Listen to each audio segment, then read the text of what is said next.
Hey guys, so we are going to focus today on supply and demand. A lot of people get really confused with this, so I want this video to be really about the basics. I don't want to go too much into the graphing and the plotting points. I want you guys to really understand what supply and demand means. So I brought home a couple of marker boards, and I want us to after this video, I want you to understand what supply and demand mean. The whole point of supply and demand is that without supply, you won't have demand. Meaning, if no one produced anything, there would be no demand for it. And vice versa. Without demand, you can't have supply. If no one wants to buy anything, why are you going to supply it? When we're talking about supply, you're talking about producers. So you're talking about Target, Walmart, Starbucks, businesses that produce something. When we're talking about demand, we're talking about the consumers. We are consumers. So this is what your supply curve is going to look like. Sorry, there's a little glare. Your supply curve is always going to be coming out of the zero. And here's why. When price increases, the quantity increases. Now let's think about why that is. If I'm selling cupcakes and it costs me 50 cents per cupcake to produce, I'm going to sell it for $1. So let's plot this. On my Y, I have $1.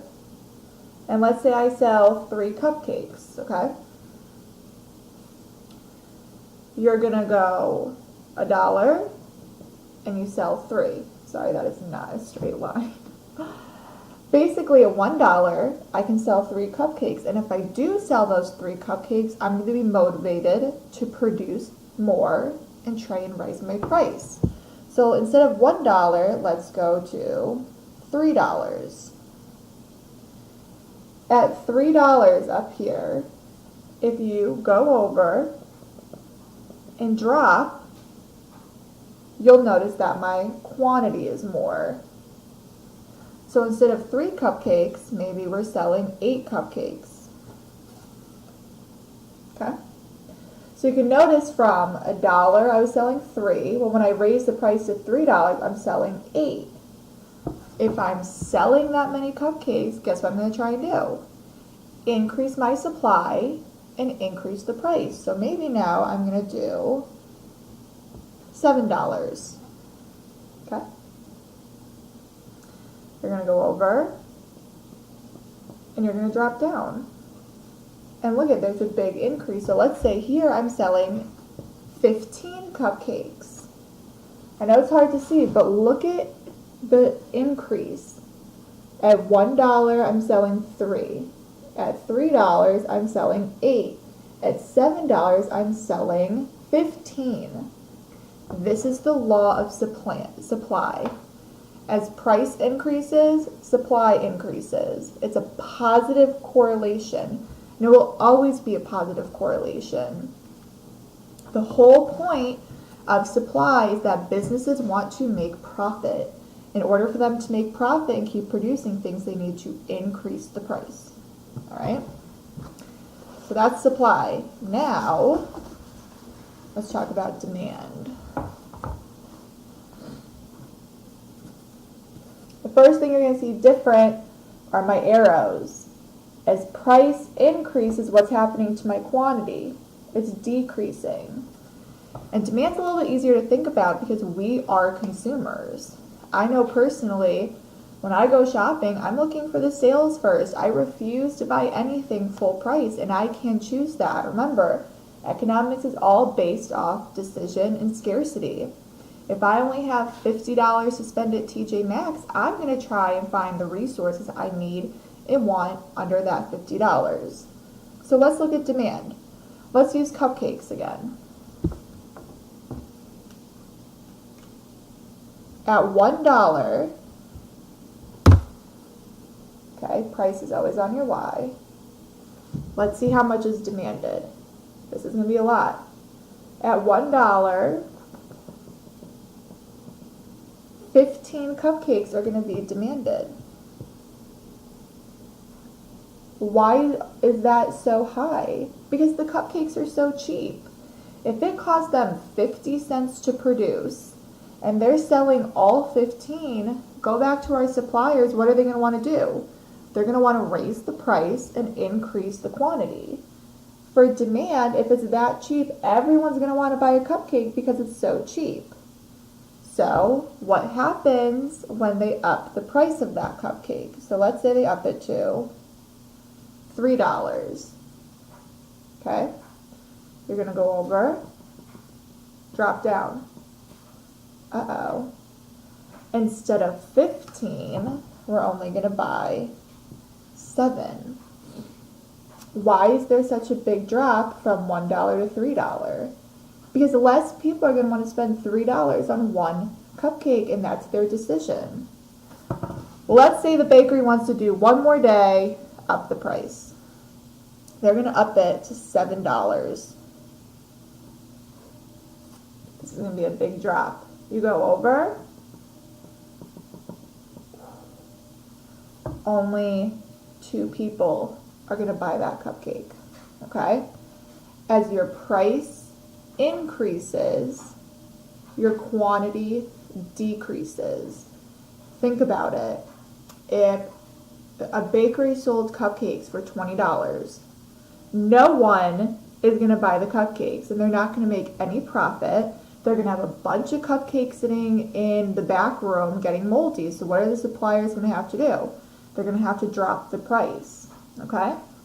So demand is a negative correlation. As price goes up, demand goes down. As price goes down, demand goes up. The cheaper the product, the higher the demand is going to be. So let's put them together now. Whenever you're doing supply and demand for your homework, the first thing you need to do is draw your y and x axis. Y, x, okay? I always make my y price. It doesn't really matter, it just determines how you like to plot points. And on the bottom, I like to do quantity. So this is how much a product's going to be, and this is how much you're going to produce it at. Now, in a perfect scenario, most of the time your x's are not going to look perfect. Supply is always going to be coming out of 0, okay? Why? Because as price increases, go over, drop down, quantity is going to be at its highest. If price is too low, your quantity is going to be low because producers are not making a lot of money, and that's their goal, to make a lot of money. Well, now let's do demand. Demand is always going to be falling. Okay? Why is demand falling? Because if price is high, look how low your demand is going to be. We don't want to buy things that are super expensive. But if price is low, you go over, your quantity is high. So you really need to know how to read these curves, okay? I know they're not curvy, but they're called curves. You have to be able to look at your X, and I always like to color code it. That helps me when I plot. And you have to understand how the laws work. Your supply curve is positive. If price is high, quantity is going to be high. Demand's the opposite. If price is high, quantity is going to be low. Once you understand that, you're golden. The goal of supply and demand is to tell us equilibrium.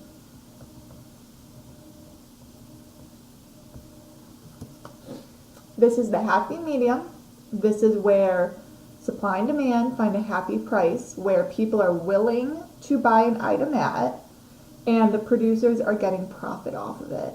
So when you go to Starbucks and you want to know why a Frappuccino, vanilla chai, whatever, is $4.32, it's because Starbucks is making a profit off of it, and we are willing to buy it. So they can keep producing, and we will keep buying. All right? We're almost done. You can do this. Now, what we talked about the other day is there are two things happening on our supply and demand graph. Up top and on the bottom, right? Equilibrium's perfection. This is the price of things. Well, what's happening up here and what's happening down here? And a lot of you got really confused. Always use your price and quantity to tell you. When I look at this graph, I'm going to look at, let's pick a price point. Let's pick $50. Okay? Sorry, this is really sloppy. Go over. The first curve I'm hitting is demand. Go down. So right away I could say, well, demand is really low. So 10. But I have to keep going over to supply. But supply is really high. Let's say 40. If only 10 people are buying cupcakes, but 40 are supplied, what is the problem here? The problem is I have way too many cupcakes. Why do I have way too many cupcakes? Probably because the price is too high. This is known as a surplus. Okay? I have a very high amount of cupcakes. Not enough people are buying them. Why? Look at my price. $50 for cupcakes. That's ridiculous. What am I going to have to do? I have to, look at this, lower the price to get to equilibrium. Well, let's look at what's happening on the bottom. So now we're going to pick a lower price, obviously less than 50, so let's pick 10. Okay? Go over and drop. So first curve we're going to hit is supply. Let's say 5 cupcakes are being supplied. Go over, go down. But 40 cupcakes are being demanded. I only have 5 cupcakes on my shelf, but 40 people are lined up wanting them. Do I have enough? No. So I have a shortage. I don't have enough.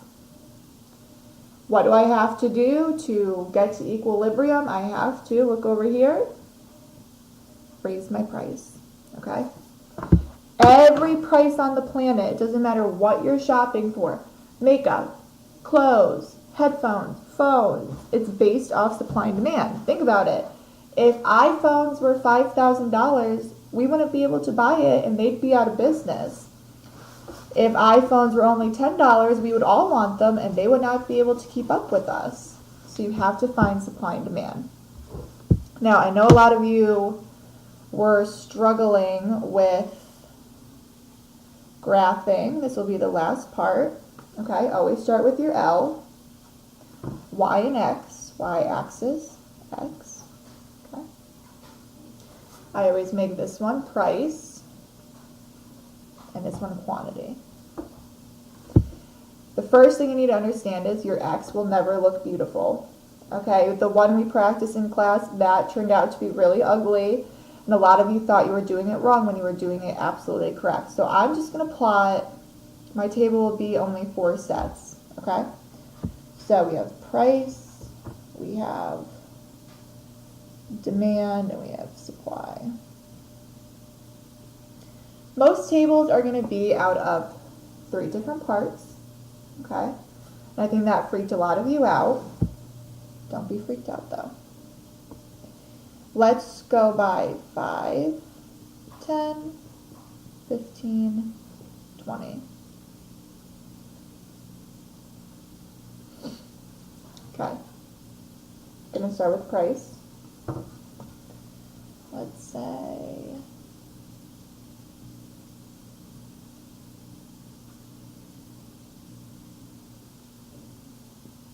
sorry, I'm making a table right now.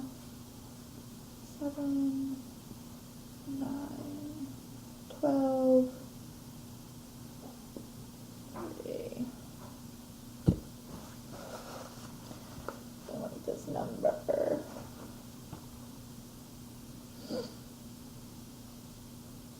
Okay. So I just made my own table. Okay, 3 different numbers. Your table is giving you 2 different points. Okay, so you actually have 2 points here. It's 2, 5, and then 520. If you need to break it down when looking at this, you could do 2, 5, 5, 20. Okay, I know that's how they taught you math, so you just do the supply 2, 5, and then your next set of coordinates would be 5, 20. All right, and then you put it in the parentheses right here. I know that's how a lot of you guys do it. For those of you that don't need to do in parentheses, you start labeling your graph in coordinates. So my price is already given. It's going by 5s. So write up my y-axis. I'm just going to go by 5s. 5, 10, 15, 20.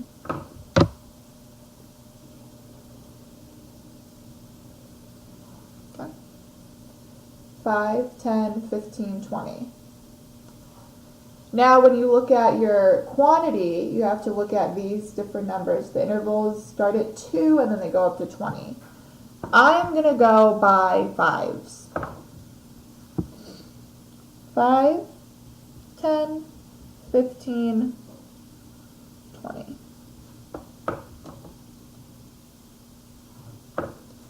And there's my table I just set up. Now make sure your X and Y are labeled, price, quantity, and you have your intervals. So let's look at our 2 points. We have 2, 5, and then 5, 20. So the first thing you're going to do is you're always going to start at 5. Start at the price. There's my price. Under supply, it's 2. So you're going to plot 2. 1, 2, 3, 4. Okay? So you can do little hashes to help you. You're going to find 2. And you're going to go up to the 5. Okay? 2 at 5. Now do your next point. At $5, 20 is being demanded. So you're going to go over to 20.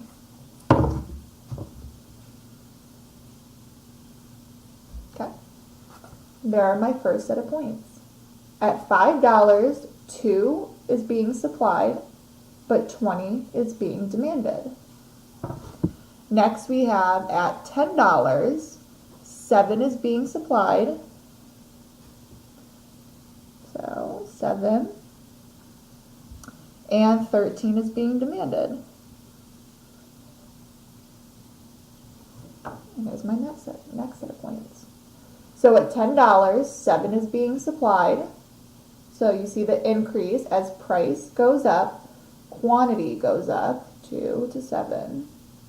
And for demand, I went from 20 to 13. As price goes up, quantity is going down. At $15, my supply is 12.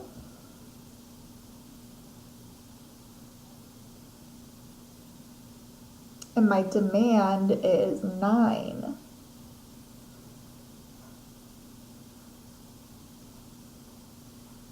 Now, something happened.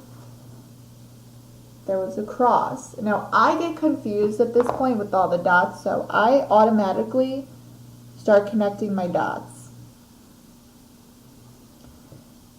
And right away, without even finishing my graph, I'm going to find equilibrium. But let's finish at $20. 20 is being supplied. And only 2 is being demanded. And right there, you just created your own supply and demand graph, okay? All you're doing is you're looking at your price and you're plotting your 2 points over from that price. At $5, this much is demanded, that much is supplied. At $10, 15, 20. Next, you have to mark equilibrium. So we found that at $15, it looks like 13 will be demanded. And that's equilibrium. $15 will be the equilibrium price. They're going to be selling an average of 13 sneakers. And suppliers will be able to get enough profit, and demanders are willing to buy the item at that price. All right? It really is basic, guys. Don't overthink it. Just remember, when price goes up, supply goes up. Positive correlation. For demand, when price goes up, demand goes down. Do your best. If you're still confused, feel free to email me. We're going to go over this again on Monday. Canvas homework under assignments, and there are other YouTube videos on there for you to watch. So just take your time. Practice makes perfect, and you guys got this. I'll see you Monday.